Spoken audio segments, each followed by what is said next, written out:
Hey guys, Trev here. Welcome back to the channel. Today's video, we're going to talk about the new Pedestrian Warning System, or the PWS, that Tesla's been building into every Model 3 manufactured since September 1st of this year, including my new Performance Model 3 here behind me. The PWS is designed to emit a sound when the car is in forward or reverse, ostensibly to warn pedestrians like blind people, whatever, that the car is in movement. It's a regulation that actually goes into effect as of, I think it's September 1st next year, but Tesla's being a little proactive about it. Now on the internet, a lot of people have been freaking out. They want nothing to do with this. They want to know if it can be disabled, whatever the case may be. I don't find the sound particularly disagreeable, but I'm going to show you today how to disable it with a very simple tool, a flathead screwdriver. So in case you didn't know, the passenger warning system is a little speaker. It's located here on the right-hand side of the car in the diffuser on the bottom. So I'm going to show you how to disable it. First thing we need to do is move this wheel out of the way by turning it, and then we'll take some little pop-out pins here in the fender to expose the speaker.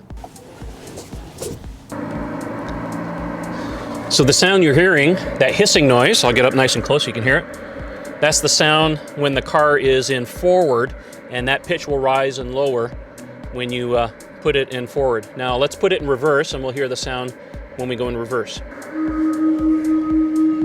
Okay, there's the tone when you put the car in reverse, and that, again, that tone will rise and lower depending on the speed that you're going at.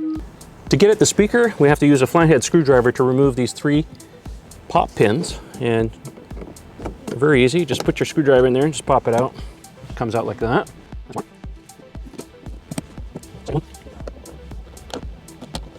There's the third one.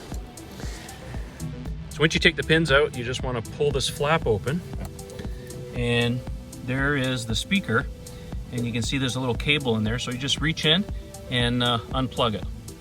So once you unplug the pin, it's right there. You want to cover this up maybe with some electrical tape or whatever. Last thing you want is water or whatever, and then get any kind of corrosion, whatever, but that sits loose right in there, and that's it. It just disables the speaker and you're done. Let's put the pins back.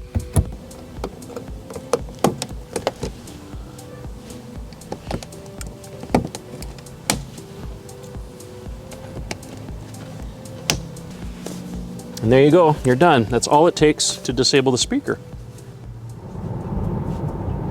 Now, to answer a question, some of you online have been saying, well, do I need a retrofit for my car? And the answer is no, because unless a law has been actually passed when you took delivery of your car, you don't need a retrofit.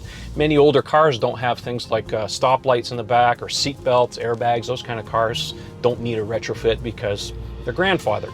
So you don't have to worry about that. If your car doesn't have the PWS, you don't need a retrofit or anything like that. The other comment that I see is a lot of people seem to think that having this new system in the car is going to devaluate your car. No, it doesn't, because I just unplugged it and it's completely reversible. You can plug it back in if you ever sell your car, if you think that's an issue, whatever. So don't worry about that. The car, by the way, has not thrown a single error. It doesn't care. As far as it's concerned, it's still plugged in. So you don't need to worry about that. Anyways, I have a lot more content coming, so make sure you hit that like button. And don't forget to subscribe. It costs you nothing. It's free. Click subscribe and click the notifications bell so that you know when I release a new video. I got a lot more stuff coming with 3 at Last. Thanks for watching, guys. We'll see you later.